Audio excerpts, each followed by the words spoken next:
여러분들은 자식들에게 헌신하는 삶을 살아오셨나요? 그렇다면 노후에는 자식을 위해 어디까지 희생할 수 있으신가요?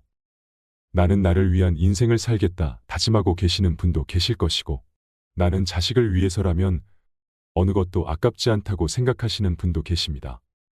인터넷으로 어떤 글귀를 하나 읽게 되었는데 참 마음에 와닿았습니다. 우리는 부모를 봉양한 마지막 세대이자 자식에게 부양받지 못하는 첫 세대이다. 아마 50대, 60대, 70대라면 느끼는 바가 많을 듯한 문구입니다. 세상이 예전 같지 않아졌다는 건 진작에 알고 있었지만 자식에게 봉양받는 것은 기대도 못할 뿐더러 자식에게 등골이 빨리는 부모들이 지천에 널렸습니다. 자식들을 키우느라 청춘을 다 바쳤지만 청춘도 모자라 노년기까지 자식 부양에 바쳐야 하는 시대입니다. 여러분들의 노후는 안녕하신가요?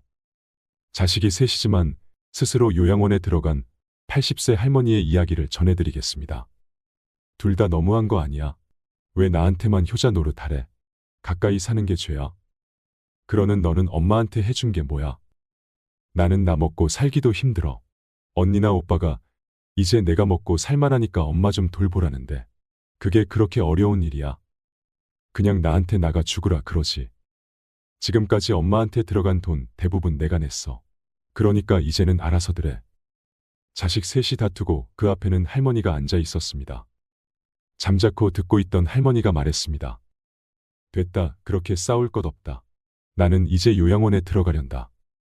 이명의 할머니는 자식들에게 등을 돌리며 생각했습니다. 남편 갈 때 나도 따라갈 걸. 이씨 할머니는 자식이 셋이나 있었습니다.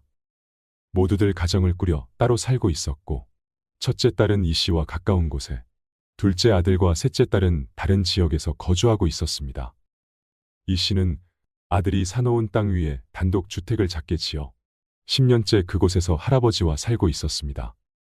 할아버지는 88세로 건강이 좋지 않아 근 2년간은 방 안에서만 앉아 지냈습니다. 그러던 어느 날 할아버지가 가슴을 두드리며 말했습니다.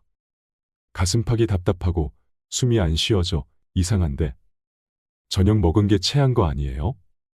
몇 분간 가슴을 쳐보기도 문질러 보기도 하다가 할아버지가 뒤로 넘어갔습니다. 여보.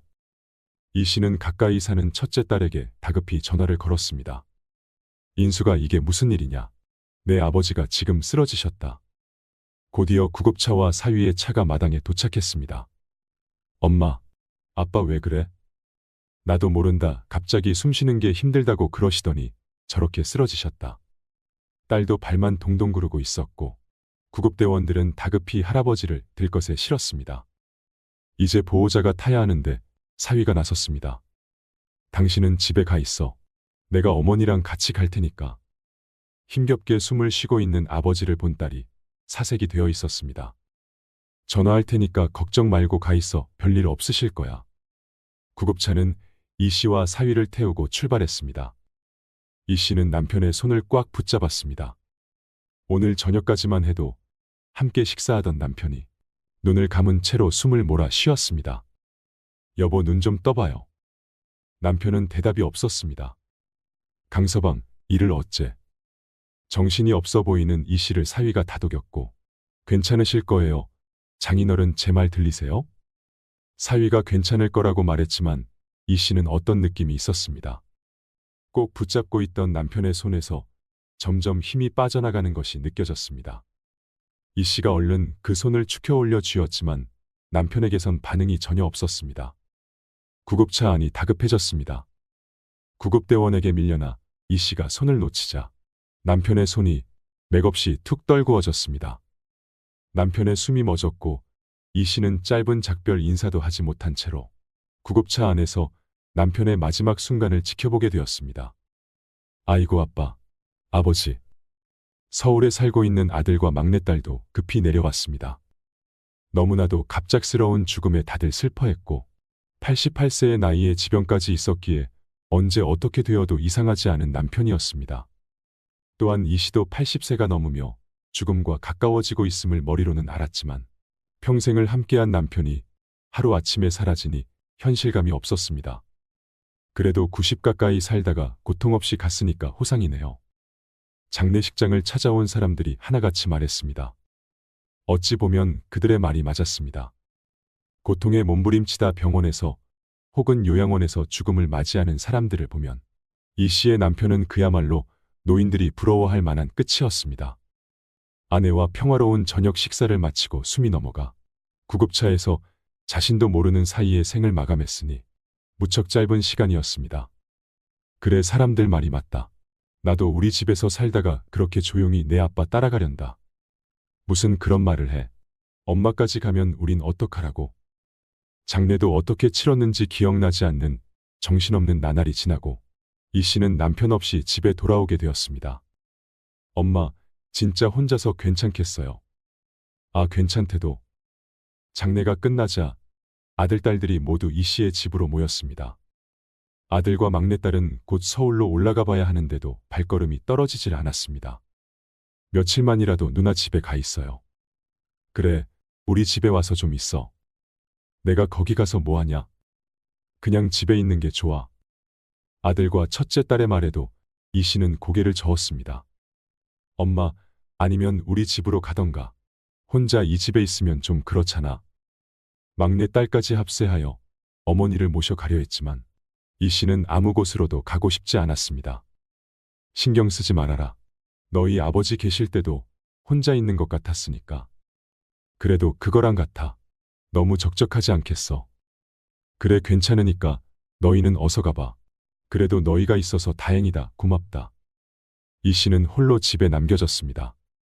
그래도 자식들 집에 가는 것보다는 익숙한 집이 좋았습니다. 더 이상의 변화는 원치 않았습니다. 이 집에서 남편만 빠져 있다고 생각하는 것이 오히려 마음이 편할 듯 했습니다. 하지만 아담하던 집이 넓게 느껴지는 것만은 어쩔 수 없었나 봅니다. 남편의 유품들을 정리하고 남편이 지내던 방을 싹 비워 청소해 놓으니 무척이나 횡했습니다. 도로와 떨어진 후미진 곳에 있는 집이라 원체 조용한 곳이었는데 안 그래도 고요한 곳이 남편마저 없으니 바늘이 떨어져도 큰 소리가 날 듯했습니다. 이 씨는 TV 볼륨을 크게 키우고 생활했습니다. 수발 들어야 하는 영감 없으니 편하네. 말은 그리했지만 마음은 구멍이 뚫린 듯 허전했습니다. 다음 날도 다다음 날도 이 씨는 마당에 앉아 풀 구경을 하다가 집으로 들어와 TV를 보고 다시 나가서 마당에 앉아 있다 들어오곤 했습니다. 혼자서는 이곳에서 할 일이 없었습니다. 친구라도 만나려고 나가려면 차가 있어야 하는데 이 씨는 차도 면허증도 없었습니다. 남편이 살아있을 때는 오토바이로 데려다 주곤 해서 불편함을 느끼지 못했습니다. 하지만 이제는 남편이 없으니 심심해도 볼 일이 있어도 마을을 벗어나기가 힘들었습니다. 버스 정류장도 걸어서 30분은 가야 했고 나간다고 한들 버스를 타고 어디든 제대로 갈 자신도 없었습니다. 하지만 아무리 할 일 없는 노인이라도 맨날 집에만 있을 수가 있겠습니까? 친구야 안 만나면 그만이지만 문제는 이럴 때였습니다. 인수가 어제부터 더 배가 좀 아파서 병원에 좀 가야 될 것 같다. 체한 거 아냐? 매실 좀 먹어보지. 어제 오늘 계속 먹었는데도 아프네. 그래? 나 오늘 너무 바쁜데 내일 데려다 주면 안 될까? 이 씨는 뒤틀린 고통이 느껴지는 배를 부여잡고 딸에게 전화를 걸었습니다. 이제는 딸이 없다면 오도 가도 못하는 신세였고 그렇게 바쁘니? 그럼 택시 타고 갈 테니까 택시 좀 불러줄래? 아, 그렇게 아파. 잠깐만 기다려봐. 내가 지금 갈게. 아니야, 너 바쁘면 그냥 택시 타고 가도 돼. 간다니까 좀만 기다려. 전화를 끊고 이 씨는 식은땀을 닦았습니다. 웬만해선 딸을 귀찮게 하고 싶지 않아 외출을 자제했지만 이런 때만큼은 불가항력이었습니다. 송장이 아닌 이상 집에만 있을 수는 없기에 그럴 때마다 딸에게 전화 걸기가 망설여졌습니다. 차 타고 15분 거리에 사는 딸이 잠시 뒤에 도착했습니다. 식당 많이 바쁘지? 지금 시간이 그렇지. 배는 어때? 운전하고 가면서 딸과 대화를 나누었습니다. 정신이 없었는지 딸은 앞치마를 맨 채였습니다. 엄마, 나 일단 돌아가 봐야 하니까 진료 끝나면 전화해. 딸은 이 씨를 병원 앞에 내려주고 되돌아갔고 접수하느라 헤매서 진료를 받는 데까지는 한참 시간이 걸렸습니다. 약을 타서 나오니 1시간이 훌쩍 지나가 있었습니다. 병원 밖으로 나와 딸에게 전화를 걸었습니다. 이제 한창 점심시간이 시작될 시간이라 바쁜 모양이었습니다. 2번 전화를 걸었지만 받지 않았습니다. 택시라도 타고 가려 했지만 지나가는 택시가 한 대도 보이지 않았습니다. 병원 앞 벤치에 앉아 기다리를 한참. 딸에게서 전화가 걸려왔을 땐 점심시간이 끝나 있었습니다. 엄마 미안해. 도저히 나올 수가 없는 상황이었어. 진료 끝났어? 그래, 지금 병원 앞에 나와 있다. 택시라도 타고 가지. 여태 기다렸어? 지나가는 택시가 있어야지. 콜택시 부르면 되지. 그런 것을 할 줄 알았으면 애초에 딸을 부를 일도 없었을 것이었습니다. 딸이 다시 어머니를 데리러 왔습니다. 차에 타자마자 타박하는 소리가 들렸습니다. 버스나 택시도 탈 줄 알아야지. 엄마 내가 데리러 못 올 때 엄마 혼자 아무 데도 못 가면 어떡해. 너도 이 나이 돼봐라. 그게 마음처럼 되나? 나이가 무슨 상관이야. 의지 문제지. 아직 젊은 딸은 어머니가 답답할 뿐이었습니다. 그런데 엄마, 아빠도 없는데 엄마 혼자 그 집에서 살기가 힘들지 않을까? 집에 거의 도착하자 딸이 머뭇거리며 말을 꺼냈습니다. 차라리 이 집 비우고 한순에 가 있는 게 낫지 않겠어? 그래도 서울이니까 걸어서 어디든 갈 수 있고 병원도 가깝고. 집 놔두고 왜 거길 가니? 엄마 혼자 그 집에 있는 게 마음이 안 놓여서 그렇지. 엄마 쓰러져도 모르잖아. 이웃이 있는 것도 아니고 그리고 올케가 집에서 놀고 있는데 뭐 어때? 그런데 그것만은 이 씨는 사양하고 싶었습니다. 명절 때 종종 방문하곤 하는 아들네는 이 씨에게 편치만은 않은 곳이었습니다. 자신도 그렇고 며느리도 그렇고 원체 살가운 성격이 못되기에 그런지 아니면 원래 고부 사이는 그런 것인지 아직도 며느리는 남 같은 마음이 컸습니다. 보라 엄마가 잘도 좋아하겠다. 그러면 막내는 막내한테 가서 지내는 건 어때? 막내딸도 서울에서 살고 있는데 그 집에 가는 것도 말이 안 되었습니다. 입에 겨우 풀칠하고 사는 애한테 무슨 짐을 지워주려고 거길 가니? 집이 없다면 모를까. 멀쩡하게 살고 있는데 왜 자꾸 서울로 가라는 거야? 그게 아니라 내가 매일 이렇게 엄마를 돌봐줄 수는 없잖아. 엄마도 가야 내가 좀 편히 살지. 이렇게 딸을 부르는 것은 많아야 일주일에 한 번이었고 오늘도 아픈 것이 아니었으면 집에서 나오지도 않았을 것이었습니다. 그리고 둘째나 셋째 집으로 가라면서 자신의 집으로 오라는 소리는 없는 첫째 딸이었습니다. 너도 이제 안 부를 테니까 내 걱정 마라. 너 바쁘면 택시 타고 다닐게. 식당 바쁜데 어서 들어가 봐라. 그러자 딸도 마지못해 수긍했습니다. 이 씨는 딸을 보내고 집으로 들어왔습니다. 이러니 저러니 해도 내 집이 좋았습니다. 언제 죽을지는 모르겠지만 나도 이곳에서 살다가 평온하게 눈 감는 것이 최근 들어 생긴 이 씨의 소원이었습니다. 그렇지만 그 바람은 절대 이루어질 수 없는 소원이 되었습니다. 엄마 보라가 미국에 좀 더 있고 싶다고 그러고 그 땅도 많이 올라서 이번에 좀 팔아야 할 것 같아요. 아들의 전화에 이 씨의 눈앞이 깜깜해졌습니다. 10여 년 전 이곳에 땅을 사놓으며 오랫동안 팔 일이 없으니 집 지어서 죽을 때까지 살라는 아들의 말에 이 씨의 아파트를 팔고 주택을 지었습니다. 그런데 갑작스레 이 땅을 팔아야겠다는 아들. 그럼 이 집은 어떡하라는 거냐? 집도 비워줘야죠. 안 그래도 그것 때문에 전화드린 거예요. 연세도 있으신데 아버지처럼 쓰러지시면 큰일 나잖아요. 이제 누나네 집에 들어가서 지내세요. 갑자기 살던 집을 비우고 첫째 딸네로 들어가라는 말이었습니다. 말도 없이 이게 무슨 일이냐? 그 집은 내 아빠랑 내가 지은 것 아니냐? 그 집 팔아도 돈 안 돼요. 조그맣고 오래된 집인데 가치가 없죠. 그 오래된 집에서 니애미가 살고 있다. 아이 엄마 왜 그래요? 살 사람 나타났을 때 팔아야 된단 말이에요. 묵힐 만큼 묵혔어요. 이 씨는 할 말을 잃었습니다. 아들이 땅 주인이었고 집도 자신이 돈을 댔지만 서류상 명의는 아들이었습니다. 그게 아니라고 하더라도 아들과 법이 어쩌고 하면서 싸울 수는 없지 않겠습니까? 인숙이하고는 얘기가 된 거니? 누나한테는 내가 얘기할 테니까 그건 신경 쓰지 마시고요. 엄마도 이제 옆에 누가 있어야죠. 그렇게 몇 달 뒤에 이 씨는 그 집에서 쫓겨나 첫째 딸 집으로 들어가게 되었습니다. 엄마, 앞으론 이 방에서 지내세요. 딸은 두 자식을 결혼시키고 사위와 함께 둘이서 살고 있었습니다. 2층 건물 중 1층은 식당이고 2층이 주택이었는데 이 씨는 손녀 딸이 쓰던 방에서 지내게 되었습니다. 딸 내외는 거의 모든 생활을 1층 식당에서 했고 저녁에 잘 때만 2층에 올라오곤 했습니다. 그래서 이 씨는 전에 살던 집이나 이곳이나 크게 다르지 않다고 처음엔 생각했습니다. 엄마, 식사하세요. 1층에서 2층으로 걸려온 딸의 전화를 끊고 이 씨는 한숨을 푹 쉬었습니다. 1층이 식당이기에 식사 때마다 계단을 내려갔다 올라와야만 했습니다. 무릎이 아파서 평지도 겨우 천천히 걸어다니는 이 씨에게 계단이란 커다란 난관이 매일 곤욕스럽게 했습니다. 하루 3끼를 먹기 때문에 하루 3번은 앓는 소리가 저절로 나왔습니다. 평지에서만 생활하던 노인이 하루에도 몇 번씩 계단을 오르락 내리락 하는 것은 쉬운 일은 아니었습니다.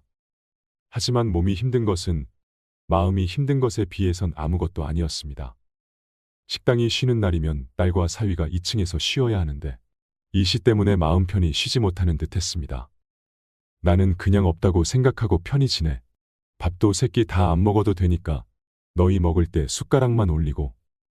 아니에요, 장모님. 편히 지내세요. 하지만 밤늦게 들려오는 딸과 사위의 대화를 우연히 듣게 되었습니다. 아니, 도대체 언제까지 이렇게 살 건데. 진짜 불편해 죽겠다.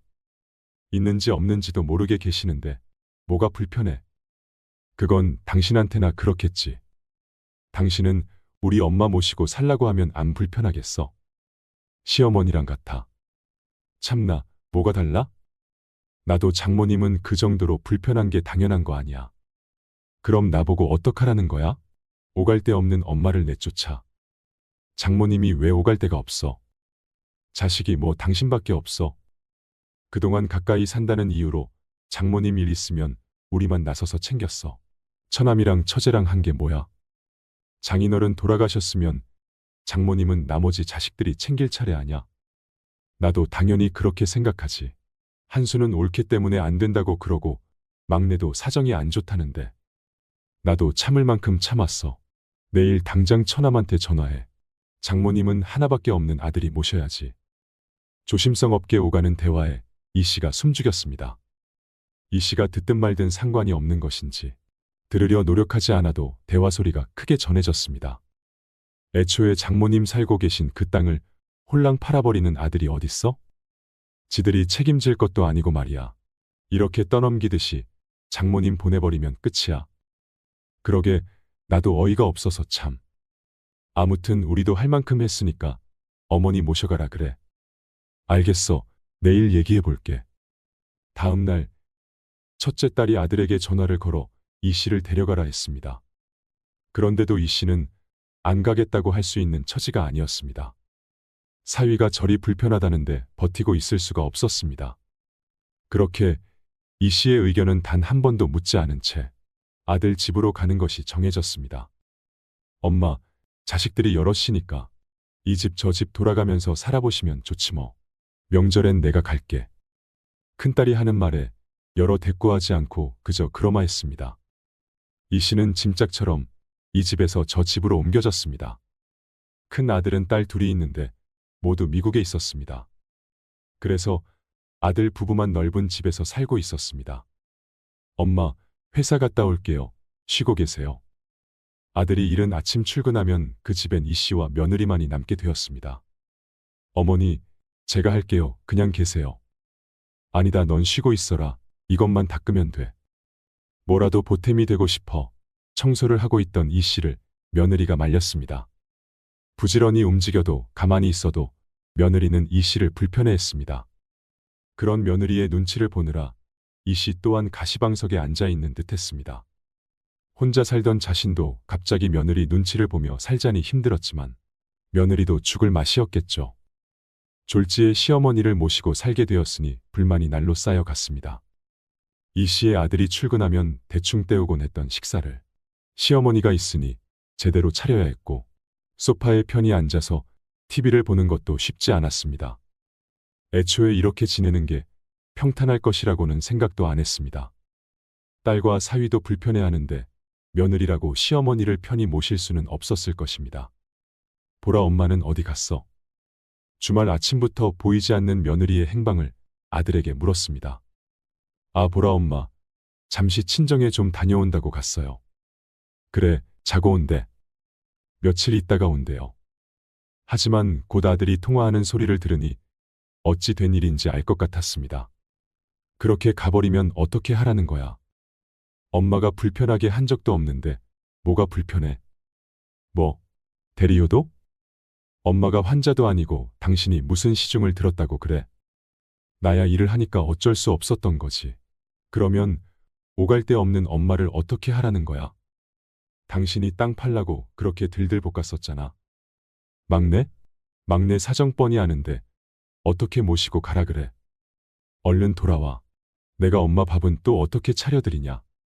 며느리가 하는 소리는 들리지 않았지만 듣지 않아도 알 것 같았습니다.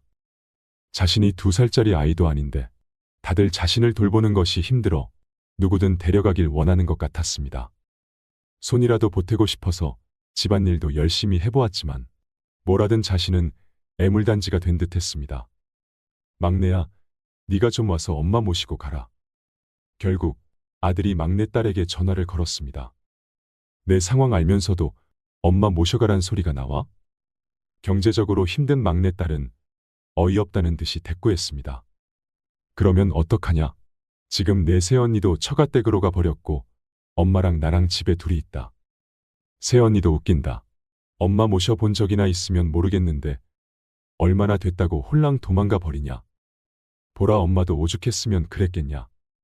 그래도 아들인 나보다 딸이 낫지 않겠어? 내가 좀 엄마 좀 모셔가라. 아들과 막내딸이 투닥투닥하는 통화소리가 들렸습니다. 언니한테 다시 좀 말해봐. 나는 정말 상황이 안 돼. 누나네 집에 있다가 여기로 온 건데 어떻게 다시 데려가라 그래. 주말에 언니랑 같이 갈게. 그렇게 주말이 되었을 때 이 씨의 자식들 셋이 전부 모이게 되었습니다. 모이게 된 이유는 하나였습니다. 이 씨를 누가 데려갈 것인가. 이 씨의 뜻은 고려하지 않은 그녀의 거취에 대한 결정을 위한 자리였습니다.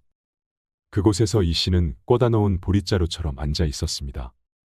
옳게는 너무한 거 아니야? 며느리가 돼가지고 어떻게 시어머니가 불편하다고 홀랑 집을 나가버려? 그러니까 말이야, 요즘 세상 참 좋아졌다. 그렇게 쉬우면 내가 하면 되겠네?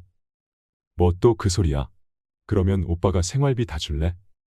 생활비 주면 엄마 내가 모셔갈 수 있냐? 서로 싸우는 상황을 이 씨는 지켜보고만 있었습니다. 애초에 매형 때문에 이렇게 된 거잖아. 그 넓은 집에서 엄마랑 사는 게 뭐가 불편하다는 거야? 그러는 옳게도 엄마 불편하다고 나가버린 거 아니야? 왜 내 남편 탓을 해? 그동안 가까이 산다는 이유로 엄마에 관한 모든 일을 다 너네 매형이 처리했는데 이제 와서 매형 탓하는 건 염치 없는 거 아니니? 그러는 나는 그동안 엄마한테 들어간 돈 다 내가 댔다고. 나도 할 말은 있어. 이거 왜 이래? 서로 네 탓이다 내 탓이다 하는 모습을 보는 이 씨의 표정이 착잡했습니다. 결국엔 이 씨를 서로 맞지 않으려고 싸우고 있는 것 아니겠습니까? 그만해라. 이 씨가 한참 있다 입을 열었습니다. 나만 없으면 너희들이 이렇게 싸울 일 없는 거지. 그러자 자식들 셋이 입을 다 물었습니다. 나는 내가 알아서 살련다. 그러니까 그만들 해라. 어떻게 알아서 해? 아들이 물으니 이 씨가 뜸을 들이다 입을 열었습니다. 요양원이라도 들어가서 살 테니 이제 너희들 모두 신경 끄고 살아. 그러자 다들 놀라서 한마디씩 했습니다. 뭐 요양원? 갑자기 그게 무슨 소리야? 그래, 자식이 셋이나 있는데 왜 요양원에 들어가? 이 씨는 헛웃음을 지으며 대꾸했습니다. 그래, 자식들이 셋이나 있지만 나이든 엄마 돌봐줄 사람이 있냐? 너희들 중에 그렇게 할 사람이 있니? 그러자 다들 합주기가 되었습니다. 없지? 그러니까 내가 알아서 살련다. 제발 그만하자. 이제 이리저리 옮겨 다니는 것도 싫고 너희들에게 짐 되는 것도 싫다. 이제는 자식들에게 짐이 될까 미안한 마음보다는 짐 취급을 받는 자신의 처지가 서러운 마음이 커졌습니다. 나도 내 늙은 몸뚱이 의탁해서 너희들 힘들게 하기도 싫고 이렇게 싸우는 모습을 보는 건 더 싫다. 그냥 요양원에 들어가는 게 너희 좋고 나도 좋은 길 같다. 그동안 너희가 용돈 줬던 거 통장에 다 모아뒀다. 이거면 나 죽을 때까지 요양원에서 지낼 만할 거다. 이걸로도 부족하면 그냥 이 세상 뜨련다. 이제 미련도 없고 노인네가 이승에서 할 수 있는 것이라곤 하나 없으니 저승에서 할 일을 찾아보는 게 맞을 것 같다. 그러면 나도 더 이상은 이런 꼴 안 보고 살 수 있겠지. 그러자 세 자식들은 다시 싸우기 시작했습니다. 그러니까 언니가 잘 모셨으면 됐을 거 아냐. 엄마 입에서 왜 이런 말이 나오게 해. 너는 한 번도 엄마랑 살아본 적도 없으면서 왜 우리 탓만 해. 돈 없는 게 벼슬이냐. 그럼 차라리 중간쯤에다가 방이라도 하나 구해드리고 돌아가면서 왔다 갔다 하는 게 낫겠다. 급기야는 이 씨를 원룸에 넣고 순번을 정하자는 말까지 나오게 되었습니다. 그만하지 못해 내가 이런 말까지 들어가며 살아야 하냐. 나는 평생을 내 한 몸 바쳐 너희 셋을 키웠는데 너희는 셋이나 돼서 엄마 하나 가지고 서로 미루고 있냐. 내가 너희 집 돌아다니는 게 좋아서 가만히 있었는 줄 아니. 내가 언제 나 돌봐주라든? 그냥 돌아. 너희에게 이젠 바라는 것 하나 없다. 너희는 먹고 살기 바쁜 것 같으니 제발 알아서 살아라. 이 모습을 아빠가 봤으면 땅을 치면서 울었을 거다. 나도 내 아빠나 따라갈 걸 그랬어. 그리고는 짐가방을 들고 아들 집을 나와버렸습니다. 누구도 어머니를 붙잡지 않았습니다. 이 씨는 며칠 뒤 정말로 요양원에 들어가 버렸습니다. 자식들은 입으로는 말렸지만 누구 하나 우리 집으로 오라는 사람도 없었습니다. 이따금 이 씨에게 자식들이 면회도 왔지만 이 씨가 보기를 거부했습니다. 그리고 면회를 오는 자식들에게는 직원이 이 씨의 쪽지를 보여주었습니다. 이곳에 있다가 너희 아버지가 부르면 가련다. 내가 죽더라도 때가 된 것이니 너희 탓은 아니지. 나는 온 평생을 너희를 사랑해왔다. 너희가 부모인 나를 사랑하지 않는다고는 생각하지 않으련다. 조금 더 세월이 흐르면 내 마음을 깨닫는 날도 오겠지. 그런 날이 오면 나처럼 되지는 않길 바란다. 너희도 부디 그런 날이 오지 않도록 살피며 살거라. 나는 내 아버지와 함께 그날 죽었다고 생각하고 살아라. 그리고 더 이상은 찾아오지 말거라. 나도 행복했던 기억만 가지고 가련다. 엄마가.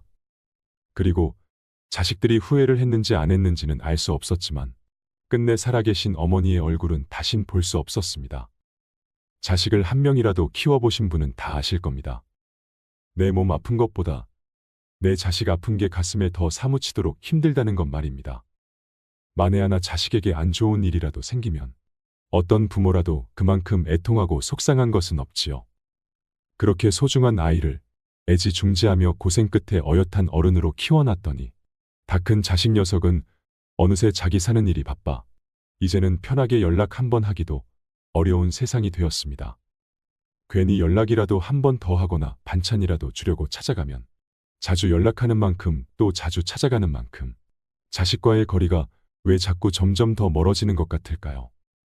게다가 결혼해서 자기 가정까지 꾸리면 완전히 다른 가족이 된 것처럼 그렇게 눈치가 보이고 불편할 수가 없습니다. 제 지인 중 장성한 두 자녀를 둔 60대 여성분이 계십니다. 그분에겐 두 아들이 있는데 큰 아들은 어느새 결혼한 지 6년, 작은 아들은 결혼한 지 4년이 되었답니다. 그 사이에 손주까지 생겨서 가족 구성원은 많아졌지만 많아진 가족 수와는 반대로 오히려 헛헛한 마음이 더 커졌다고 하시는데요. 소위 말하는 딸 같은 며느리도 어느덧 옛말입니다. 조언은커녕 배려한답시고 하는 말 한마디도 잔소리처럼 들릴까 조심스러울 따름입니다. 손주 녀석이 보고 싶어도 자식 부부 눈치에 보고 싶다고 자주 볼 수 있는 것도 아니어서 차라리 마음을 비우고 부모 자식 같지 않게 각자 인생을 살고 있다고 합니다. 이와 비슷한 상황을 겪다 보면 내가 지금 이렇게 소갈이하며 살려고 그렇게 고생하면서 자식 낳아 힘들게 키웠을까 하는 허탈한 마음이 드는 것도 당연한 일입니다.